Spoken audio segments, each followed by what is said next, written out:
Olá! Seja bem-vindo, seja bem-vinda a mais essa nossa conversa focada. Hoje a gente vai mergulhar numa passagem, assim, talvez meio inesperada de Gênesis, mas que, nossa, é fascinante. O capítulo 38. Para nos guiar, a gente está usando trechos e notas de duas bíblias de estudo bem conceituadas, a Holman e a Nova Almeida Atualizada, a NAA. A história aqui gira em torno de Judá, sabe? Um dos filhos de Jacó, e a nora dele, Tamar. É uma trama que mostra o Judá se afastando dos irmãos, umas relações familiares bem complicadas e um plano, olha, super ousado da Tamar, uma reviravolta atrás da outra. É isso mesmo.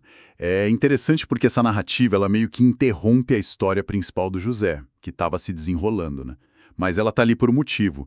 Ela vai fundo nos costumes da época, tipo o casamento levirato, mostra a tensão entre as obrigações da família e os interesses de cada um, e termina com uma reviravolta que, assim, muda o rumo das coisas. Nosso objetivo aqui é tentar desvendar essa história, entender o contexto, o que tá por trás, né? Perfeito. Então tá, vamos lá. A coisa toda começa com Judá tomando uma decisão bem marcante. Ele desceu de entre seus irmãos, é o que os textos dizem, né? E foi morar lá com um cara chamado Ira, um adulamita. O que será que esse afastamento significa? Esse é um ponto-chave para começar. Esse descer não é só geográfico, sabe? As notas das Bíblias ajudam a gente a pensar sobre isso. A Holman, por exemplo, sugere que talvez fosse uma mistura de sentimentos ali. Culpa, talvez, desconforto depois do que fizeram com José, enquanto Jacó ainda estava de luto, né? Já a NAA, ela aponta mais para uma questão de integração mesmo, do Judá se misturando com o pessoal dali, os cananeus. E essa integração, olha, acontece rápido. Sim, porque logo em seguida o texto diz que Judá vê a filha de um cananeu, um tal de Sua, casa com ela e eles têm filhos. Isso por si só já era um passo diferente, né? A família de Abraão, Isaac, Jacó geralmente casava mais entre si. Exatamente. Casar com uma cananeia era uma escolha com peso social e talvez até religioso. E desse casamento vem 3 filhos, Onã e Selá. O texto até menciona que Selá nasceu em Quezibe, um detalhe que talvez sirva para localizar essa história, essa linhagem no mapa, entende? Aí, para o primeiro filho, o Judá arranja um casamento com Tamar. Até aí, tudo parece seguir o roteiro familiar da época, né? Mas essa normalidade não dura muito. O texto é bem direto, até meio brutal, sobre o Ele era mau aos olhos do Senhor e aí o Senhor o matou. Simples assim. A gente nem fica sabendo o que ele fez de tão mal. Pois é, só a consequência. E a morte do ela dispara um costume, uma lei social que é fundamental para entender o resto, o levirato. Judá, então, vira para o segundo filho, Onã, e diz para ele cumprir o dever dele. A palavra dever aqui é muito importante. Onã tinha que casar com Tamar, a viúva do irmão. Mas não era por amor, não. Tinha um propósito claro, gerar um filho que seria considerado filho do para manter o nome, a linhagem do irmão que morreu. Então aqui a gente já tem uma primeira coisa importante, né? O tal do casamento levirato não era só uma regra qualquer. Era vital naquela cultura. Funcionava como uma proteção para a viúva, que podia ficar sem nada, e garantia que a linhagem da família continuasse. Isso era muito sério para eles. Exatamente. Era para preservar a memória, a herança, o lugar da pessoa na família, na comunidade. Só que o Onã, ele não gosta da ideia.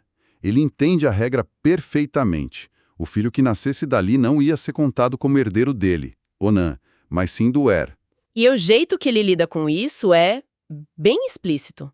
O texto fala que toda vez que ele tinha relações com Tamar, ele derramava o sêmen na terra, justamente para não dar descendência para o irmão. Ele cumpre o ato, mas impede o resultado. E essa atitude dele também desagrada a Deus, que acaba matando ele também, igual fez com o O interessante é pensar no porquê, né? As notas das Bíblias elas reforçam que foi de propósito, uma recusa consciente. Não é só o ato físico, mas a intenção de sabotar a linhagem do irmão para proteger os próprios interesses de herança. Foi essa maldade, essa recusa em cumprir o dever familiar, que levou à morte dele. Nossa, 2 filhos mortos em situações ligadas a Tamar. A coisa fica tensa mesmo. Judá agora só tem o Selá, o mais novo, e ele fica claramente com medo. Ele fala para Tamar: olha, volta lá para casa do seu pai, fica viúva lá, e espera o Selá crescer, que aí vocês casam. Mas o texto dá a entender que o motivo real de Judá era o medo de Selá morrer também, né? E aí fica uma dúvida no ar, né? Era medo de verdade para proteger o único filho que restou? Ou era só uma desculpa para adiar, para não cumprir a obrigação dele com a Tamar? Algumas notas, tipo a da Ná, até levantam a ideia de que talvez vissem a Tamar como perigosa, meio pé frio, sabe? Ou que Judá só estava ganhando tempo, deixando Tamar numa situação indefinida. Essa promessa não cumprida, ou pelo menos adiada, para sempre, é o que vai acender o estopim para o resto da história. E Tamar obedece por enquanto. Volta para a casa do pai e espera. Ele fica de luto, depois se recupera e vai para Tímina para tosquiar as ovelhas. Um evento importante, né? Tipo uma colheita. E ele vai junto com aquele amigo dele, o Ira, o Adulamita. Enquanto isso, Tamar percebe duas coisas bem claras. Selá já é adulto e nada da promessa de Judá ser cumprida. Ela continua lá, viúva, sem perspectiva de ter filhos pela família de Judá, como era o direito dela. A sensação de ter sido deixada para trás deve ter sido horrível. Com certeza. E é aí que Tamar resolve dar um jeito na situação. De uma forma totalmente inesperada e, olha, muito arriscada. Ela faz uma transformação toda calculada. Tira a roupa de viúva, que a identificava, cobre o rosto com o véu para ninguém reconhecer e vai se sentar em um lugar estratégico, na entrada de Enaim, que ficava no caminho para Tímina. Ela sabia que Judá ia passar por ali. Esse disfarce é genial e perigoso ao mesmo tempo. O véu esconde quem ela é para o Judá, mas, como as bíblias de estudo comentam, naquele lugar, numa beira de estrada, podia fazer parecer que ela era uma prostituta. Que coragem, hein? É uma atitude radical, não tem dúvida. É a resposta dela para a promessa quebrada de Judá, para a inércia dele. E aqui tem outra coisa importante. Quando o sistema, a família, falhou em garantir o direito dela, ela usou as ferramentas que tinha, mesmo sendo controversas, para buscar o que era dela. Ela não ficou parada esperando. E não é que o plano funciona. Judá tá indo para Tímina, vê aquela mulher na beira da estrada. O texto diz que ele pensou que fosse uma prostituta porque ela estava com o rosto coberto. Ele nem imagina que é a nora. Aí ele chega perto e propõe ter relações com ela. E Tamar, mantendo o disfarce firme, começa a negociar, bem friamente. Tá, mas o que você vai me dar por isso? Judá, talvez sem dinheiro na hora, oferece um pagamento para depois, um cabrito do rebanho dele. Só que Tamar não é boba, né? Já aprendeu que promessa de Judá pode não valer nada. Ela exige uma garantia ali na hora, um penhor, algo de valor que ele deixaria com ela até mandar o cabrito. E o que ela pede, nossa, é muito específico. O seu selo, o seu cordão e o cajado que você está segurando. Isso é brilhante. É o centro do plano dela. Não era qualquer coisa. O selo era para marcar propriedade, autenticar coisas, tipo uma assinatura. O cordão devia ser para prender o selo. E o cajado era um símbolo pessoal de status, de autoridade, quase parte de quem ele era. As notas reforçam isso, eram identificadores únicos. Então, peraí. Ao pedir essas coisas, Tamar não queria só garantir o pagamento do cabrito. Ela estava conseguindo uma prova irrefutável de quem era o homem com quem ela estava se deitando. Que jogada. Exatamente, uma jogada de mestre. E a falta de cuidado do Judá, né? Entregar esses itens tão pessoais para uma desconhecida na estrada é impressionante. Talvez pelo desejo do momento, talvez por achar que nada ia acontecer, ele entrega tudo. Ele entrega o penhor, deita-se com ela e Tamar engravida. Pronto, a primeira parte do plano dela deu certo. Logo depois, Tamar não fica esperando, levanta, vai embora, tira o véu, veste a roupa de viúva de novo, volta a ser quem ela era publicamente. Judá, por outro lado, tenta cumprir o acordo, manda o amigo Ira levar o cabrito para pagar a mulher e pegar de volta o selo, o cordão e o cajado. Mas, claro, Ira chega lá em Enaim e... cadê a mulher? E Zara pergunta para o pessoal dali sobre ela. É curioso que, como a Holman aponta, Ele talvez use um termo específico, quedecha, que às vezes significava prostituta de templo, talvez para ser mais discreto ou só uma suposição. Mas o importante é a resposta do pessoal. Olha, nunca teve nenhuma prostituta por aqui. Tamar sumiu sem deixar rastro. Quando Ira volta e conta para o Judá que não achou a mulher, a reação dele diz muito sobre o que importava para ele. Ele fala tipo, deixa pra lá, deixa ela ficar com as coisas, pra gente não passar vergonha.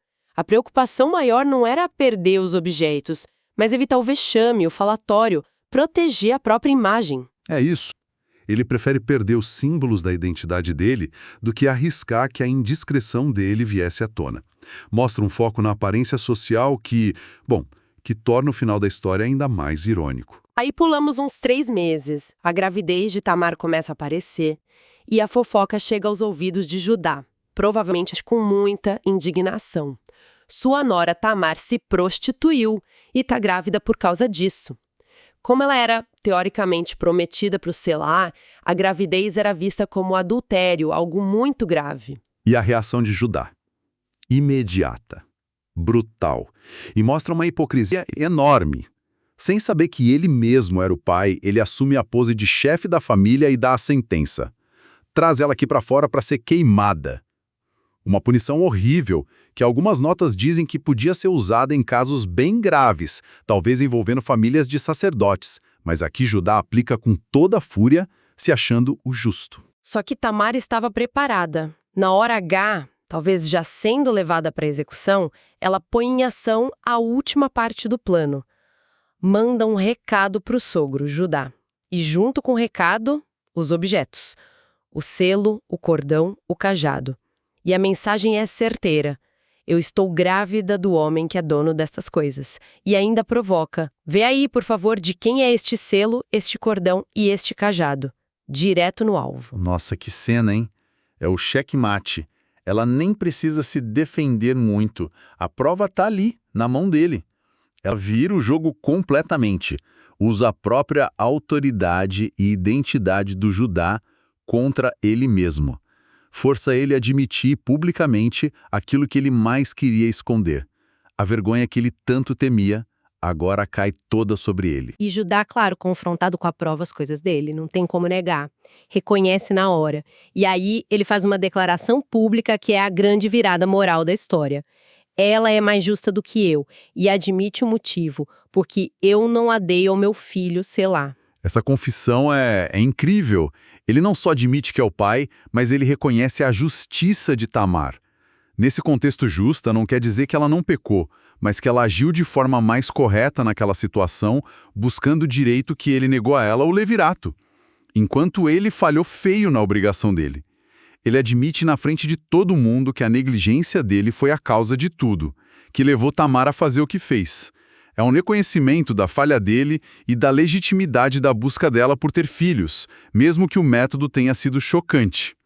O texto até diz que ele não teve mais relações com ela depois disso, talvez reconhecendo que a situação estava resolvida, ainda que de um jeito tenso, né? E a história ainda tem mais. Chega a hora do parto e descobre-se que Tamar estava esperando gêmeos. E o nascimento deles também tem detalhes curiosos, cheios de significado. Durante o parto, um dos bebês põe a mão para fora primeiro. A parteira, bem prática, amarra um fio vermelho na mãozinha dele para marcar como primogênito. Só que o bebê encolhe a mão e o irmão gêmeo nasce primeiro. Uma revolta até no nascimento. Esse que rompeu a ordem, que saiu na frente do esperado, ganha o nome de Pérez, que significa justamente isso, rompimento, brecha. Ele fura a fila, mesmo com outro marcado. Só depois nasce o irmão, Zerá, com o tal fio vermelho na mão. Um pequeno drama dentro do drama maior. E esse detalhe do nascimento, isso tem uma importância enorme depois, né? Enorme. O simbolismo é muito forte. Pérez, o inesperado, o que rompeu a ordem, acaba se tornando a figura principal na linhagem de Judá. E aí vem a conexão mais forte que as genealogias lá na frente e as notas bíblicas mostram. Pérez é ancestral direto do rei Davi e, para a tradição cristã, de Jesus. Zerá, embora faça parte da família, fica em segundo plano. O nome Pérez, rompimento, parece ecoar a própria forma como essa linhagem tão importante foi garantida, de um jeito disruptivo, inesperado pelas ações de Tamar. Uau! Então, resumindo tudo, a gente viu Judá se afastando da família, a tragédia com os filhos Er e Onã, a falha dele em cumprir o levirato por medo ou descaso, e a resposta super engenhosa e arriscada de Tamar. Ela usa a própria lei, a própria fraqueza de Judá, para garantir a descendência dela e expor a injustiça que sofreu. E tudo culmina na confissão pública de Judá e no nascimento cheio de simbolismo dos gêmeos, com Pérez, o rompedor, assumindo a frente. Exato. É uma história que nos faz pensar sobre como a moralidade, a justiça, as relações de poder eram complexas num tempo tão diferente do nosso. As ações de Tamar, mesmo envolvendo engano, quebra de regras, são mostradas como uma busca desesperada e, no fim, justa, dentro da lógica da falha de Judá por aquilo que era direito dela. Um lugar na família, uma descendência. E o paradoxo é que são justamente essas ações tão controversas que colocam ela e o filho Pérez bem no centro da linhagem principal de Judá, que viria a ser a linhagem real de Israel. O que nos deixa com aquela última reflexão, né? Algo para a gente continuar pensando. Sim, fica a pergunta. Se essa história, que parece assim um rolo só, cheia de escândalo, engano, hipocrisia, julgamento apressado, se ela tem um lugar tão central na narrativa maior, colocando Tamar, uma mulher ligada aos cananeus por casamento, que agiu de forma tão ambígua, e o filho dela, Pérez, nascido dessa união irregular, bem na linha que leva a Davi e ao Messias. O que isso pode sugerir sobre como a Bíblia vê a ação de Deus na história? Como a justiça pode surgir de situações tão imperfeitas? E como figuras importantes podem ter origens tão complicadas, até chocantes? Fica essa questão. Como é que atos humanos cheios de falhas, de ambiguidades, de desespero, podem, nessa visão da história, acabar se encaixando num plano maior, numa história de redenção que vai além das ações de cada um? É algo profundo para a gente pensar a respeito.